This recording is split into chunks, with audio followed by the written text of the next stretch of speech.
Hello and welcome to 9 Inch Charge, and welcome to another instalment of The Two Dannies. Ta-da! Normally we record and then go to the pub, but we're not doing that today because we had something of a hobby retreat last weekend, didn't we?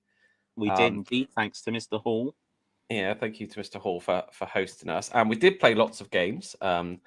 I played some Warhammer Fantasy and I played some Marvel, whatever the Marvel game is. Crisis Protocol. Yeah, and I saw lots of Necromunda, and I consumed an awful lot of alcohol. So I'm not going to the pub this weekend. I need a bit of a detox, I think. Yeah, sounds like a plan. I played a lot of Necromunda and ate a copious amount of gummy bears. Apparently 3 kilos of gummy bears is a lot. That's not to say I ate 3 kilos, but Tom bought 3 kilos with him. And we all ate a lot of gummy bears, and it didn't really look like we touched the bag. It was insane. Yeah. Okay, so what's our topic today? Oh, what's your favorite material for models to be made out of and why? And I've put the 3 options as plastic, metal, and resin. I can't think of much else really. I suppose you used to get lead sort of back in the day, maybe. It's still metal, isn't it? I suppose. But what's your thoughts, Dan? I think plastic. I think it's more consistent, mainly. I do like.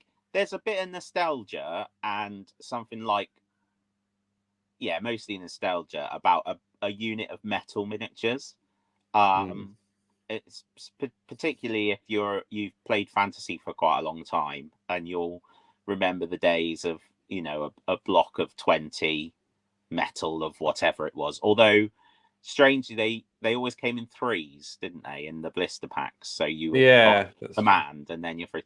So you'd always have like 21 or whatever. But yeah, there was something nice about that. But I think realistically, with regards to the challenges behind everything from just getting them into the base, up to knocking them over and chipping them, I just think plastic has the edge so much.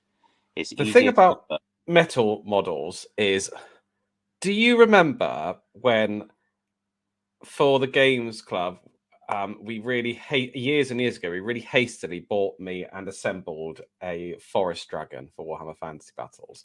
Yeah. And the way the neck comes over and then the head comes on, there's a part of it that the model is too heavy to support itself. Yeah. Because it's a very, very tiny little joint. And no matter what kind of glue you use, whatever, because it was metal, because it was so heavy, we needed to drill and pin and all the rest of it. And if it was plastic, it would be fine. Yeah, I think for me, like the question, apart from the nostalgia piece and the fact that, if you genuinely want to slay your opponent, you could slingshot a metal miniature into their face. I don't think metal really. I think the question is more around resin or plastic, because I just think metal is inferior. For the big reason, like you just said, the weight of it, the difficulty working with it, the fact that it chips. It's clearly you'd rather have metal than nothing because you want your miniatures, but it's resin and plastic because resin is lighter and easier to work with. I think the problem I have with resin is the inconsistency. So you get some cracking resin sculpts and actual casts, but you can equally get some shonky ones. I guess though, where resin does have an edge is it allows a lot broader range of producers. So a lot of the smaller companies that wouldn't be able to afford plastic molding technology of a high enough quality, resin is ideal. A lot of the indie producers, little producers, resin is fantastic because they can make those lower lower production runs, and it's got, when it's done properly, it's got a really nice finish. Like it's really crisp. I think it's important, like you said, to differentiate between different kinds of resin, because I personally, I don't enjoy Forge World resin. I don't like having to give my products a bath. I find that when I'm cleaning it, sometimes with my knife, it's really soft in places. Sometimes it's really soft, and then you go too far into your model, and then you end up messing it up. I have a problem with Forge World resin, so I would agree with you, and I would choose plastic, because plastic models have come on so far, and there's so much amazing stuff going on in plastic molds compared to when we started in the hobby. And they carry, and because of the light weight of them, they do things like oh goodness me, what's it called, the fox thing in the Lumineth Realm Lords, like the dynamism, the way that is supported. It's just really cool.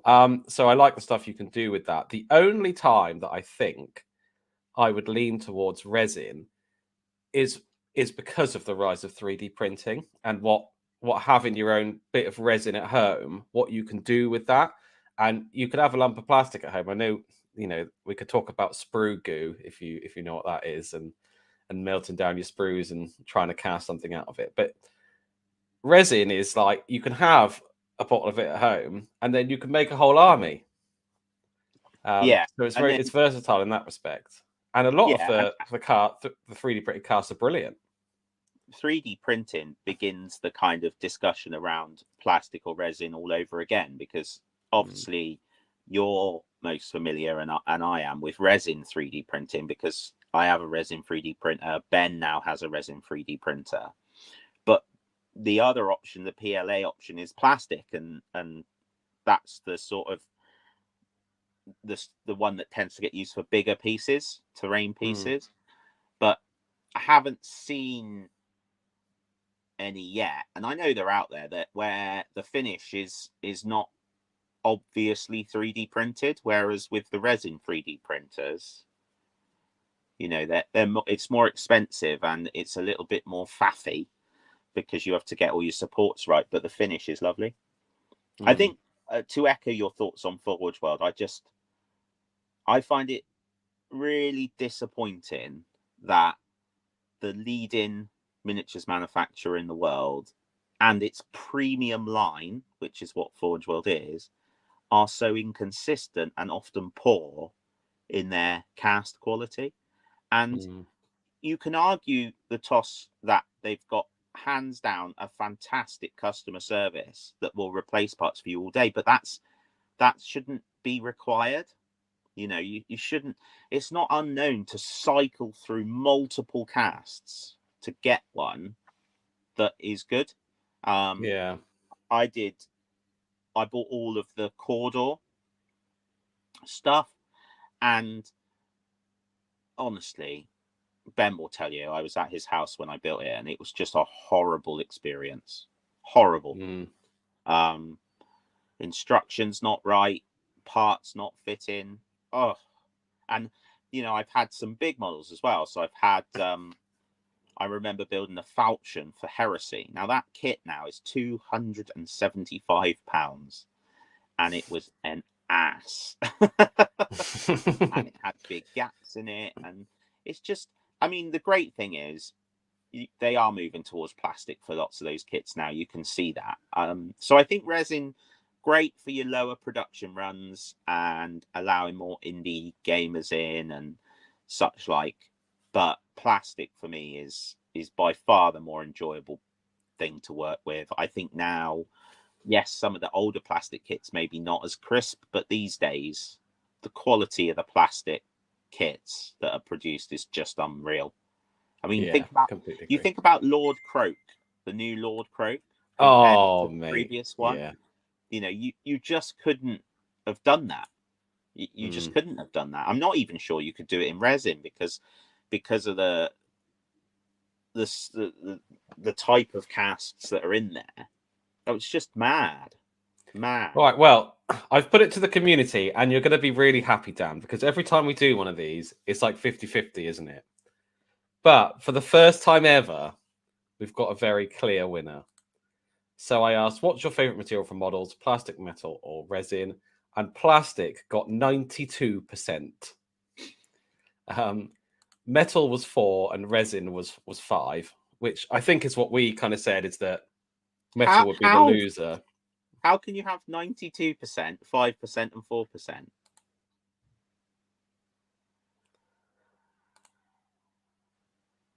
You'll have to ask YouTube. But that's what we've got. Glorious. Yeah. I'm surprised.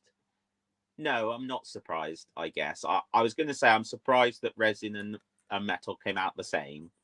But I think if you're just talking about your everyday personal hobby experience, the chances are that's reflective. It's only when you start to think about the opportunity in the wargaming industry, etc., that resin starts to edge ahead, I think, of metal. But yeah, that seems fair. All right. Cool. Thank you very much for watching. We'll be back next week.